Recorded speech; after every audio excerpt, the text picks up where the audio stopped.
Ayan, magandang hapon mga kalingap. So ulit tayo sa kainan. May nakita akong bata kanina pagpasok ko dyan. Kaya nang hingi siya ng pambili daw ng bigas. So tawagin natin. Kanina pa po yan dyan. Siguro mga isang oras wala pong nagbibigay. Kawawa, mabasang-basa na at umuulan po ngayon. Kaya na tawagin natin yan. Boy! Boy! Shh! Boy!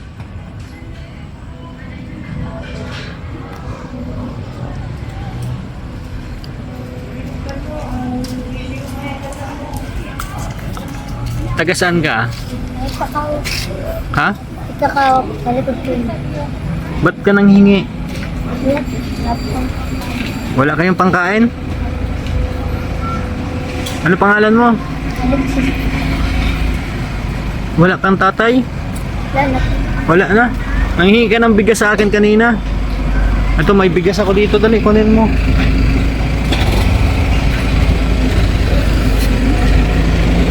Yan, may ano kung bigas. Binili para sa kanya. Hindi ka na nag-aaral? Siya pa. Oh. Kunin mo tong bigas. Oh. Kunin mo to.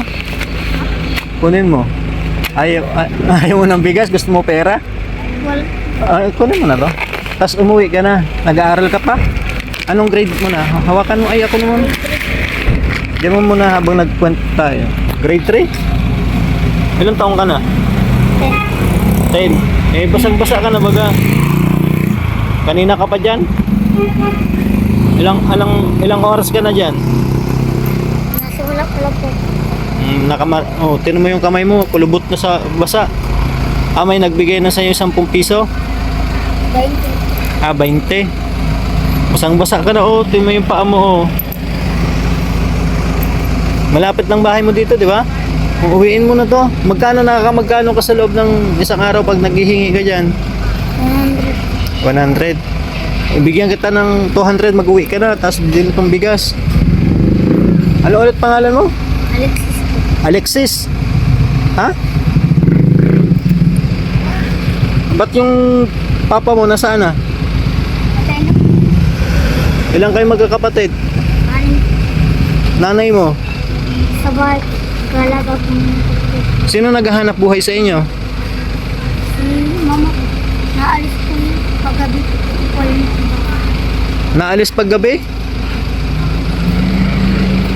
Wala po. Patay na yung tatay mo? Ha?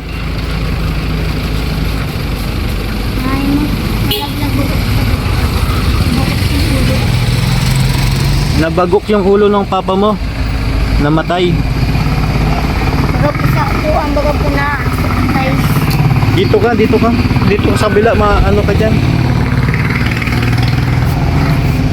Nahulog sa building. Nahulog sa building yung papa mo. Kahit ganyan po. Diyan na sa bahay lang. Nagtatrabaho. Na marupok po yung napakan naman. Marupok na apakan. Pag-uwi ka na.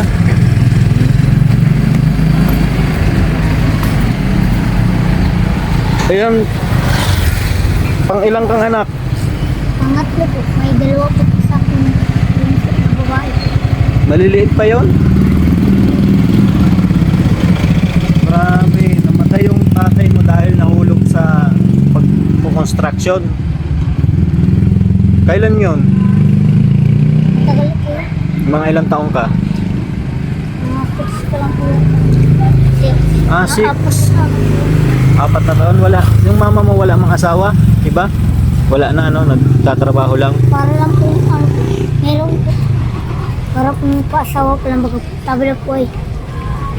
Sabi lang po ni mga kapitbahay po namin. Mag-asawa daw po si mama para po may katulong daw po. Nag-asawa na? Okay. Kaso po para po ang trabaho niya baga po ay yung asawa po naman may akyat bahay. Akyat bahay? Opo. Pambihira yan. Hindi ka man sinasaktan? Ang bait mo. Mabait man. Pero po, hindi naman daw po sa talaga po nakit bahay na pagbintana. Kaya po, niruwi na po. Binugbog din yung tatay-tatayan mo kasi napagkamalang kapit akyat bahay. Kawawa naman si Alexis. Pero ngayon, wala kayong pasok. Wala po. Sige na, at umuulan na, magpahinga ka na. Tingnan mo yung yung kamay mo, pakita mo yung kamay mo. Oh, kulurulubot na at basang-basa ka na lagi yata. Ilang oras ka na oh. Kaya mo ba ito? Kaya mo buhatin to? Malapit na. Malapit lang. Sige nga, buhatin mo. Kung kaya mo, pasanin mo. Yon. Salamat po. Sige, salamat. Sige, ingat ka. Mag-uwi ka na at basang-basa ka lagi. Ulan baga.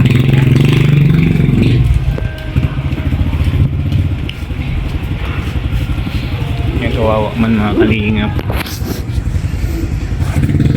Yung tatay niya daw po namatay, nahulog sa paggawa ng bahay kasi construction. Ang naiwan po 6 na bata, 6 na anak. Si Alexis po is pangatlo, so may dalawa po siyang bunso. Ayun hirap na hirap po sa bigas. Pero kayang-kaya naman. Kayang-kaya ni Alexis yan. Kayang-kaya ang hamon ng buhay kahit napagkamalan pa daw ng nawala na. Ayan mga kalingap, babalikan natin yan kasi wala po akong dalang pera. Umuulan po mga kalingap, babalikan ko siya pag tayo. Binilang ko lang po talaga ng bigas kasi pagpasok ko kanina dyan sa kainan kasi nag-order kami para sa anak namin na may yata sa school. Nag-order si Mrs. dyan, si Alexis mga kalingap. Umuwi na po.